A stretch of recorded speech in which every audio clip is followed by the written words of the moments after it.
कुठे भेट द्या, राजीव गांधी दिल्लीतनं आलेले, त्याला काय माहिती आहे महाराष्ट्रातलं. मग असं करत करत संध्याकाळी 6 वाजता सांगलीत त्या सभेच्या ठिकाणी आणलं, पण 6 वाजेपर्यंत माझा एक सुद्धा बांधव हल्ला नाही. ही बापूची ताकद आहे. विठ्ठल. सामान्य कुटुंबामध्ये जरी बापूंचा जन्म झालेला असला तरी त्यांनी संकल्प बांधला की सामान्यपणे मरायचं नाही, कारण हे व्यक्ती स्वातंत्र्य दिलेलं आहे. हा, म्हणून शाळेत असल्यापासूनची त्यांची ती हुशारी, ते कारण विचार चाणक्षता अण्णा प्रत्येकाकडे नसते, बुद्धी चातुर्य प्रत्येकाकडे नसते, बरोबर आहे ना. म्हणून अगदी लहान वयात 5वी-6वीला असताना वडील गेले ना त्यांचे, अभिजित महाराज, वडिलांचा अंत्यसंस्कार करायला पैसे नव्हते, बरोबर आहे ना. एवढ्या हालाकीत जीवन जगून सुद्धा आज एवढ्या मोठ्या पदापर्यंत जाणं हे सामान्य गोष्ट नाही. त्यावेळी चंग बांधला की इथंच राहिलो, असंच जगलो तर आपल्या जगण्याला काही किंमत राहणार नाही. म्हणून निवासी शाळेमध्ये राहून मॅट्रिक पास केले. पहिले मॅट्रिक म्हणजे 10वी नाही, 11वी पास होणं, याला मॅट्रिक म्हणायचं. मग वक्तृत्व चांगलं होतं, उमेश बोलणं चांगलं होतं, भाषणामध्ये स्पर्धेमध्ये भाग घ्यायचा, नाट्यकलेमध्ये भाग घ्यायचा, बरोबर ना. असं करत करत पुण्यापर्यंत मजल गेली. आता सांगायचं भरपूर आहे, पण घड्याळ का पळते मला कळत नाही. विठ्ठल विठ्ठल.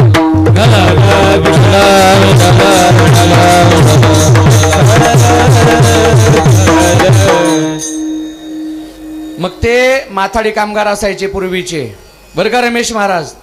शेळ्या मेंढ्या राखायच्या तिथं, बाजारला यायच्या ना कत्तलखान्याला तिकडे. ते आता कीर्तनात सांगायसारखा विषय नाही, पण ते इकडचे सगळे गरीब लोक मजुरीनं.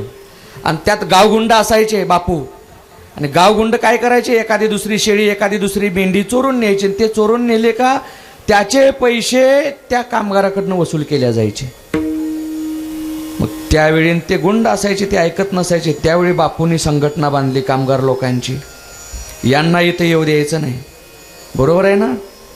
त्यावेळी नियम झाला होता, त्या शासनानं डॉक्टर दिला का गाभण शेळी अथवा मेंढी कत्तलखान्यात गेली नाही पाहिजे. त्यासाठी सुद्धा बापूंना बराच संघर्ष करावा लागला, कारण यंत्रणा चुकीच्या माणसाच्या हातात असते हो, बरोबर ना. मला ऐकायला मिळालं असं अण्णा की त्यावेळी सुद्धा देवनारमध्ये बापूंनी आंदोलन उभं केलं होतं की आम्ही शेतकरी आहे आणि शेतकऱ्याला पूजनीय गाय आणि बैल आहे, त्यासाठी गायीची कत्तल होऊ नये. पण ती ताकद कमी पडली, कारण सत्ता कोणाच्या हातात असावी हे आपल्या हातात असते का नसते मेजर साहेब. सत्ता कोणाच्या हातात असावी हे कोणाच्या हातात असते, हे आपल्याच हातात असते. पण आपले हात चुकीचे पडल्यामुळे सत्ता चुकीच्या लोकांच्या हातात जाते. विठ्ठल.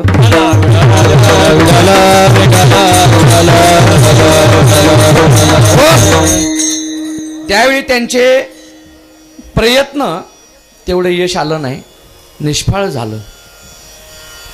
परत गोदीमध्ये ते सांगितलं मी इतिहास पूर्ण गेल्या वर्षी. मग आता सर्वसामान्यप्रमाणे माझा समाज पुढे आला पाहिजे, बरोबर आहे ना. ते 2 गोष्टी साम्य आहे. इकडचे लोकनेते म्हणजे आपले बापू आणि मराठवाड्यातील लोकनेते म्हणजे मुंडे साहेब. मुंडे साहेबांचं देहावसन झालं त्यावेळी अभिजित महाराज आम्ही तिथं होतो. काय दुर्दैव असते बघा तात्या, जे हार लोकांनी सत्कारासाठी घेतले होते तेच हार त्यांच्या पार्थिवावर घालावे लागले. हे दुर्दैव आहे. लोक रडायचे, कामं करताना खुरपताना शेतात काम करताना तसेच आलेले, महाराज आमचा राजा गेला हो, आमचा देव गेला हो. आणि ते जास्त रडायचे प्रशासकीय अधिकारी, शिक्षक लोक आणि पोलीस लोक. त्यांना विचारलं तुम्ही का रडता. महाराज खरं सांगू का, काय जर मुंडे साहेब झाले नसते तर आम्ही आयुष्यभर कोयतं घेऊन उसच तोडले असते, आम्ही अधिकारी झालो नसतो.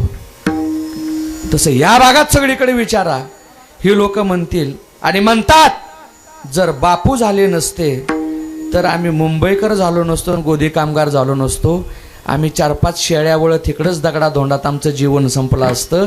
तर हे सर्जन संपन्नता यायला आणि कुटुंबाची परिस्थिती सुधारायला एकमेव कारण, आज सुद्धा डॉक्टर इंजिनियर झाले, वकील झाले ना, याचं श्रेय कोणाला जात असेल मान्य हो द्या, नाहीतर न हो द्या. मी खोटं बोलत नाही, वशिलेबाजीनं बोलायची तात्या मला सवय नाही. कुणी ₹1,00,000 जरी दिले अण्णांनी मला सांगितलं याच्याबद्दल एवढं बोल, तुझे लाख चुलीत घाल म्हणतो मी, तिकडे जमत नाही आपल्याला. विठ्ठल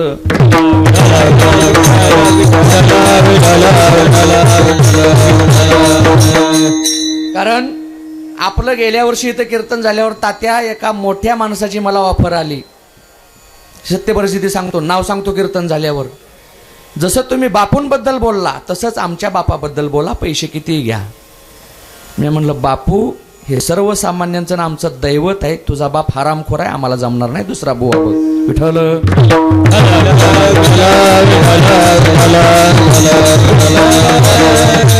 याचं एक कारण संघशक्ती कलयुगी. कलियुगात एकट्याने किती प्रयत्न करा गुरुजी त्याला किंमत नाही, बरोबर. म्हणून तुम्ही संघटना बांधल्या ना शिक्षकांच्या सुद्धा.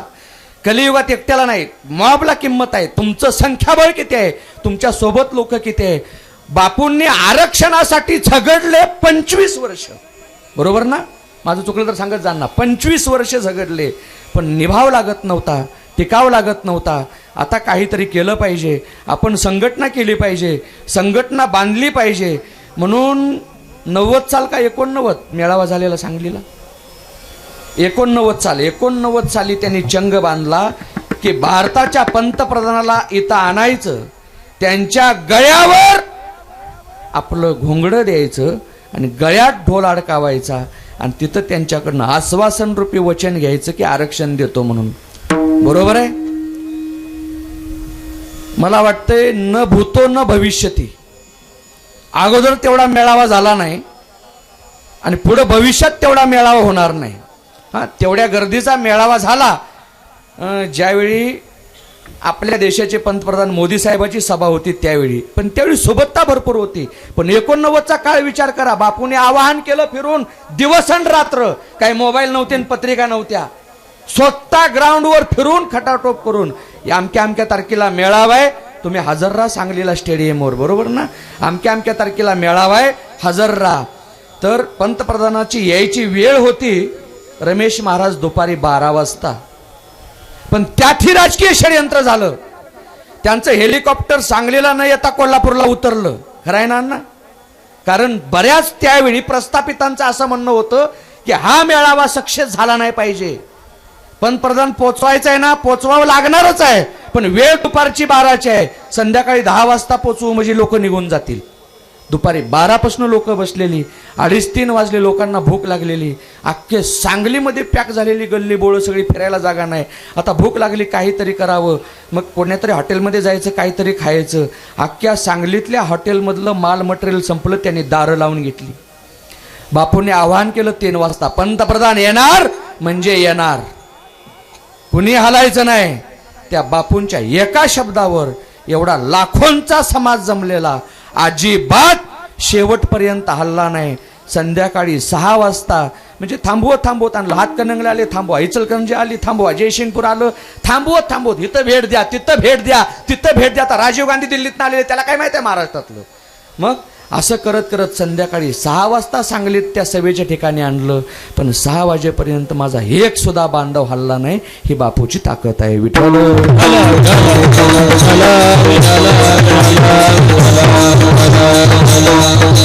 आणि त्यावेळी त्यांच्या मुखातले शब्द आहे, मी भारतभर फिरतो. पंतप्रधानाने एका मोठ्या पक्षाचे सर्व आहे, पण एवढा मोठा समाज आणि एवढी मोठी सभा माझ्या हयातीत मी बघितली नाही. आणि म्हणून तर बापू आमदार झाले हे कळल्यावर दिल्लीवरनं फोन आला, बापूला मिनिस्टर बनवा म्हणून. विठ्ठल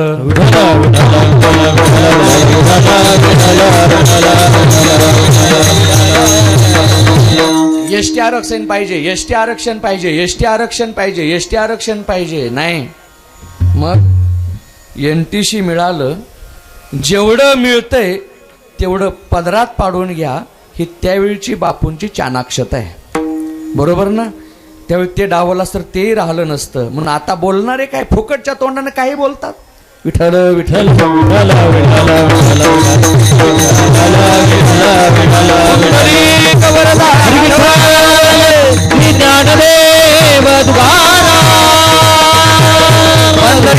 भगवान की जय. जगद्गुरु तुकाराम महाराज की जय. ऐका, आणि तिथून पुढं बापूंची एक नवी ओळख निर्माण झाली महाराष्ट्रामध्ये. बरोबर ना? एवढा मोठा मेळावा झाला. बरं, सर्वसामान्य लोक असू द्या, त्या सर्वसामान्य लोकांचा हे आमच्या जातीचा नाही, हे आमच्या धर्माचा नाही, हा आमच्या भागातला नाही, हा आम्हाला मतदान करणार नाही, हा परप्रांतातला आहे, राहू दे परप्रांतातला आहे म्हणून अण्णा बापूंनी कधी विचार केला का हो याला भरती करावं, याला करू नये म्हणून? द्वैत भावना आणि भेदभाव सचिन महाराज त्यांनी त्यांच्या जिंदगीमध्ये ठेवली नाही. हं दत्ता, विठ्ठल विठ्ठल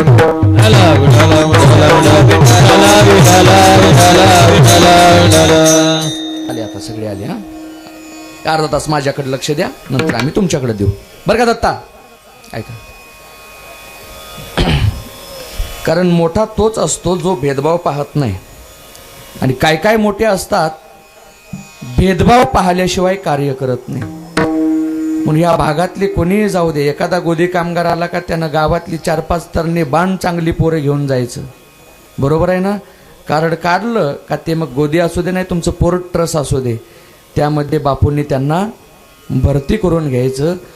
खरं सांगा, जर ही लोक आपल्या भागातली जर भरती झाली नसती, बरोबर ना? कारण मला माहिती आहे ना, कारण त्याचा रुबाबच जर गोदीवरनं आलेल्याचा गावात एवढा असायचा. रमेश महाराज त्यावेळचं काटाचं धोतर, मर्सराईज धोतर, खादीचा शर्ट, कोसल्या पटका, तांबडी बॅग, खांद्यावर रुमाल आणि कर कर कर आवाज देणारी कोल्हापुरी चप्पल, मागं फिरणारे 5-25 जण. त्यावेळी गावाकडे 100 रुपये मिळत नव्हते, पण गोदीवरनं आले का गुरुजी ते 500 रुपये म्हणत नव्हते, 500 रुपया म्हणायचे. बरोबर आहे का भाऊ? 500 रुपया का? कारण काळ 30 वर्षाच्या 35 वर्षाच्या पाठीमागचा, पगार 40,000. विठ्ठल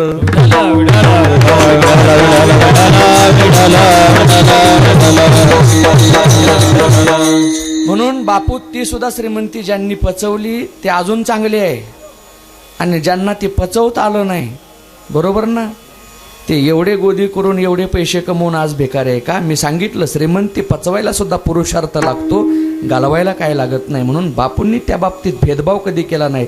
आज सगळे, आज ते जत भागात माझी भरपूर कीर्तन होत असतात, तिकडचे सुद्धा आहे, मराठा समाजाचे भरपूर लोक आहे, पण बापूंनी भेदभाव केला नाही. हा धनगराचा नाही, याला घेऊ नका. सगळे त्या माणसाकडे बघितलं म्हणजे तुम्ही म्हणाल हे लहानपणापासून आजार आहे.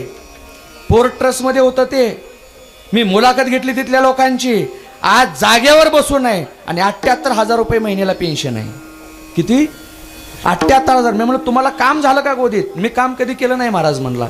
मग 20,000 रुपये देऊन बदलीवर पोरगं लावत होतो, 20,000 देऊन बदलीवर पोरगं लावत होतो. पगार घेतला म्हणला शेवटचा 59,000, आणि आता पेन्शन केंद्र शासनाचं खातं आहे ना ते, आता पेन्शन 78,000 आहे. ही डोळ्यात पाणी आणून त्यानं सांगितलं, ही कृपा कोणाची असेल? निव्वळ माझ्या बापूची आहे. विठ्ठल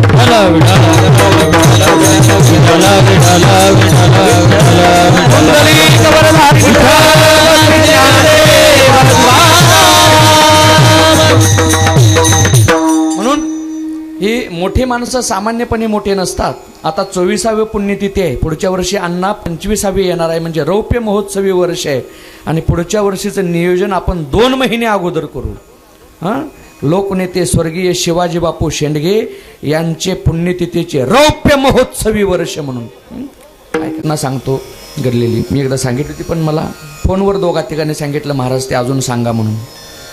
हे तुमचे बॅनर लागले ना तात्या, 40 जणांचे फोन आले. 23 तारखेला पुण्यतिथी आहे केरेवाडीला. हो, आगळगावचे, आरेवाडीचे, नागदचे, जाकापूरचे, कुचीचे. कीर्तन तुमचंच आहे का? मी म्हणलं हो. मग येतो. हे माझ्यावरचं प्रेम नाही, हे बापूवरचं प्रेम आहे. आमच्या तोंडात ऐकायला गोड वाटतं म्हणून हे आम्हाला सोडत नाही. विठ्ठल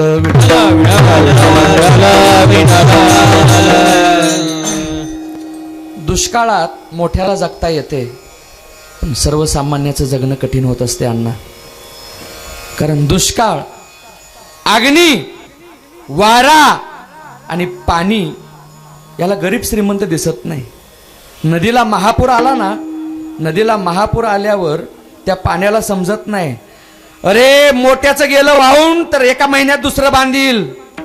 गरिबाचं वाहून गेल्यावर त्यानं काय करावं हे पाण्याला समजत नाही. तसं हे अग्नीला सुद्धा समजत नाही, हे वाऱ्याला सुद्धा समजत नाही, कारण सगळ्याला न्याय त्याचा सारखा असतो. दुष्काळाच्या झळा तुम्ही सर्वांनी भोगलेल्या आहे. दुष्काळामध्ये माणसाला जगायला काही नव्हतं, खायला अन्न नव्हतं. असा काळ सांगितला जातो